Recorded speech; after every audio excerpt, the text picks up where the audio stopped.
اندھیروں کی حویلی۔ شہر سے کچھ فاصلے پر ایک پرانی حویلی موجود تھی جسے لوگ اندھیروں کی حویلی کے نام سے جانتے تھے۔ مقامی لوگوں کا کہنا تھا کہ اس حویلی میں کوئی بھی رات گزارنے کی ہمت نہیں کرتا کیونکہ یہاں صدیوں پرانے جن اور بھٹکی ہوئی روحیں بسیرا کرتی ہیں۔ گاؤں کے بڑے بوڑھے اکثر بچوں کو ڈراتے تھے کہ اگر کبھی حویلی کے قریب گئے تو واپس زندہ نہ ہوگے، لیکن نوجوانوں کو ہمیشہ ایسی باتوں میں تجسس رہتا تھا۔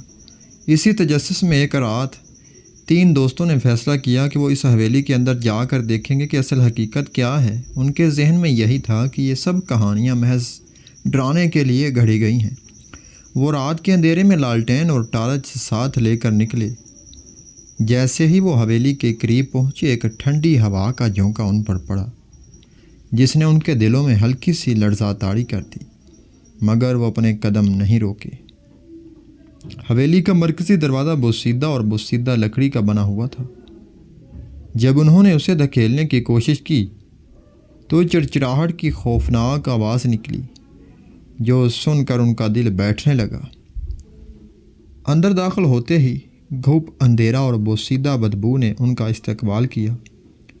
دیواروں پر پرانی تصویریں لٹکی تھیں جن کی آنکھیں یوں لگتی تھی جیسے وہ زندہ ہوں اور گھور رہی ہوں۔ تینوں نے ایک دوسرے کو دیکھا مگر بہادری کا تاثر دینے کے لیے سب خاموش رہے۔ جیسے جیسے وہ اندر بڑھتے گئے، ہوا مزید ٹھنڈی اور بوجھل ہوتی جا رہی تھی۔ ایک کونے میں پرانا فانوس لٹک رہا تھا جو کبھی ہلتا تو کبھی خود بخود رک جاتا۔ اچانک ان کے قدموں کے نیچے فرش چڑچڑا اٹھا جیسے کسی نے نیچے حرکت کی ہو۔ وہ رک گئے اور غور سے سننے لگے، مگر پھر خاموشی چھا گئی۔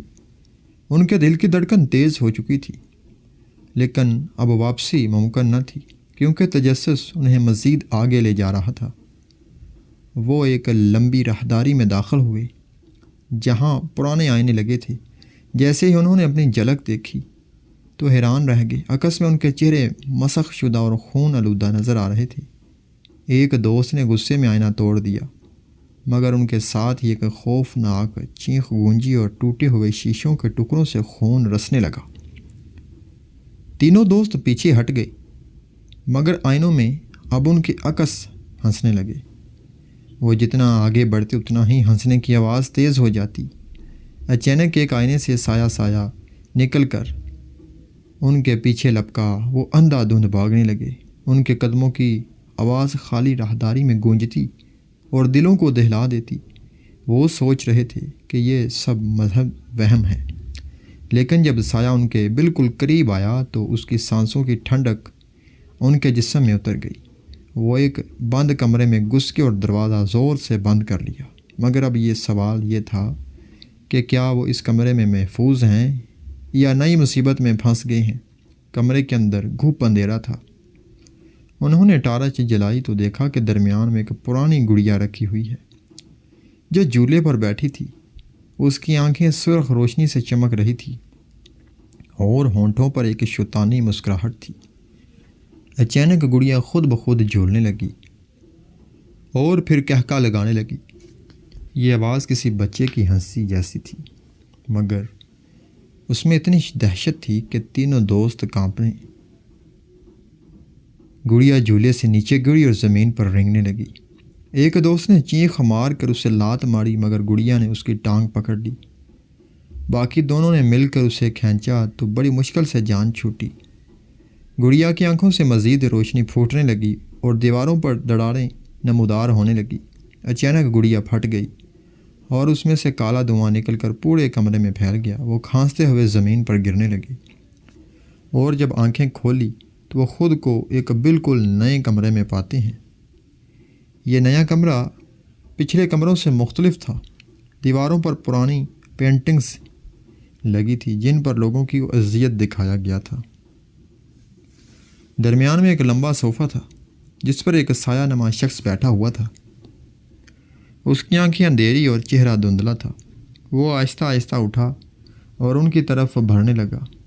تم لوگ بہت آگے آ گئے ہو، اس نے بھاری آواز میں کہا۔ اب واپسی کی راہ نہیں۔ اس کے الفاظ نے ان کے دلوں میں خوف کی ایک نئی لہر دوڑا دی۔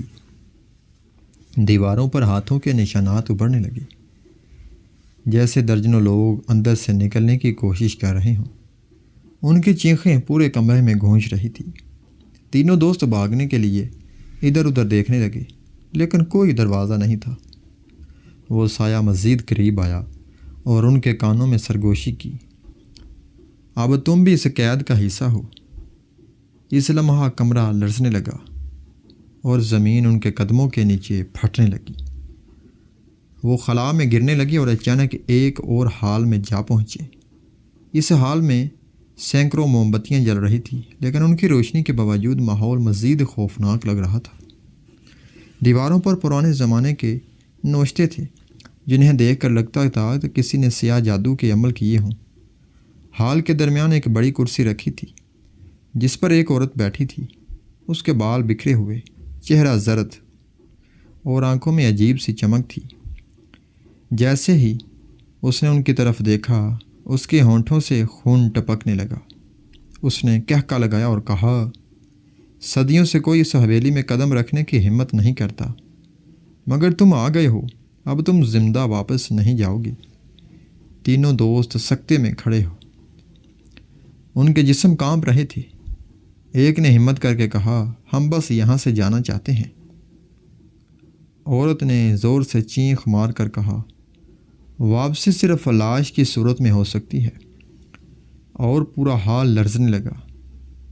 حال کی موم بتیاں ایک ایک کر کے بجھنے لگی اور کمرے میں گھوپ اندھیرا چھا گیا۔ اندھیرے میں ان کے آس پاس قدموں کی آوازیں سنائی دینے لگی، جیسے درجنوں لوگ ان کے گرد گھوم رہے تھے۔ وہ ایک دوسرے کے قریب ہو گئے اور چینخنے لگے۔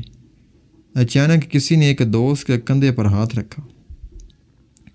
اس نے پیچھے مڑ کر دیکھا تو وہاں کوئی نہیں تھا، مگر وہ ہاتھ کا بوجھ اور سردی اب بھی محسوس کر رہا تھا۔ اچانک ایک بھاری آواز نے کہا، یہ حویلی بھٹکی ہوئی روحوں کی قید گاہ ہے، اور اب تم بھی ان کے ساتھ ہو۔ جیسے ہی یہ آواز آئی، ایک دوست زمین پر گر گیا اور تڑپنے لگا۔ اس کے جسم پر نیلے نشانات ابھرنے لگے۔ باقی دونوں نے اسے سنبھالنے کی کوشش کی، مگر اس کی آنکھیں الٹی ہو گئی اور وہ بے جان ہو گیا۔ اب صرف دو دوست باقی بچے تھے اور ان کے قدموں کے نیچے زمین لرزنے لگی۔ باقی دونوں دوست گھبرا کر بھاگنے لگے۔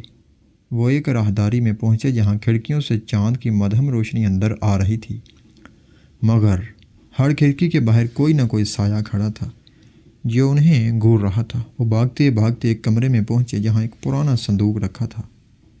صندوق خود بخود کھل گیا اور اس میں سے انسانی ہڈیاں گرنے لگی۔ ساتھ ہی ایک کاغذ برآمد ہوا جس پر لکھا تھا، جو اس حویلی میں داخل ہوگا وہ زندہ نہیں بچے گا۔ ان کے ہاتھ کانپنے لگے۔ اچانک ہڈیاں حرکت کرنے لگی اور ایک ڈھانچہ ان کے سامنے کھڑا ہو گیا۔ اس کے دانت نوکیلے اور آنکھوں میں آگ بڑی ہوئی تھی۔ وہ ڈھانچہ ان کی طرف بڑھنے لگا تو دونوں نے چینخ ماری اور دروازے کی طرف بھاگے، لیکن دروازہ بند تھا۔ ڈھانچہ قریب آیا اور ایک نے ہمت کر کے اسے دھکا دیا، مگر وہ فولاد کی طرح سخت تھا۔ اس لمحے دونوں کو یقین ہو گیا کہ وہ کسی زندہ ڈرونے خواب میں پھنس گئے ہیں جس کا کوئی انجام نہیں۔ ان کی چیخوں کی آوازیں حویلی کے ہر کونے میں گونجنے لگی۔ اچانک ڈھانچہ رک گیا اور کہنے لگا، اب تم دونوں میں سے ایک یہاں ہمیشہ کے لیے قید ہوگا اور دوسرا آزاد ہو جائے گا۔ یہ سن کر دونوں دوست سکتے میں آ گئے۔ انہیں سمجھ نہیں آ رہا تھا کہ فیصلہ کیسے کریں۔ ڈھانچے نے کہا، فیصلہ تمہیں خود کرنا ہے، ورنہ دونوں ختم ہو جاؤ گے۔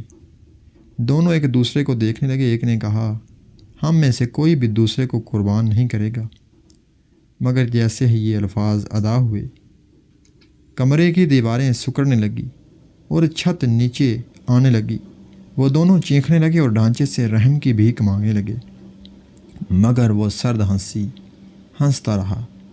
اچانک کمرے کی چھت رک گئی۔ وہ بولا، فیصلہ ہو چکا ہے۔ اس کے ساتھ ہی ایک دوست زمین پر گر کے بے جان ہو گیا، دوسرا حیرت اور خوف میں چیختا رہ گیا۔ اب صرف ایک دوست باقی رہ گیا تھا اس کی آنکھوں کے سامنے اس کے دونوں ساتھی موت کے شکار ہو چکے تھے۔ وہ دیوانہ وار بھاگنے لگا اور آخر کار مرکزی دروازے تک پہنچ گیا۔ جیسے ہی اس نے دروازہ کھولا تو حیرت سے دیکھنے لگا کہ باہر روشنی پھیلی ہوئی تھی۔ گاؤں کے لوگ کھڑے تھے۔ انہوں نے اسے دیکھا تو کہا، یہ کیسے ممکن ہے؟ تم زندہ واپس آ گئے ہو۔ وہ کانپتے ہوئے بولا، میرے دونوں دوست اندر رہ گئے، ہمیں بچاؤ۔ مگر گاؤں کے لوگ ایک دوسرے کو دیکھ کر ہنسنے لگے۔ ایک برا شخص آگے بڑھا اور بولا، بیٹا، اس حویلی میں داخل ہونے والا کبھی واپس نہیں آتا۔ یہ صرف تمہارا وہم ہے۔ تمہارے دوست برسوں پہلے اسی حویلی میں مارے گئے تھے۔ یہ سن کر اس کی چینخ نکل گئی۔ جب اس نے پیچھے مڑ کر دیکھا تو حویلی غائب ہو چکی تھی اور وہ تنہا میدان میں کھڑا تھا۔ اب اسے یقین ہو گیا کہ وہ خود بھی اس حویلی کی قید کا حصہ بن چکا ہے۔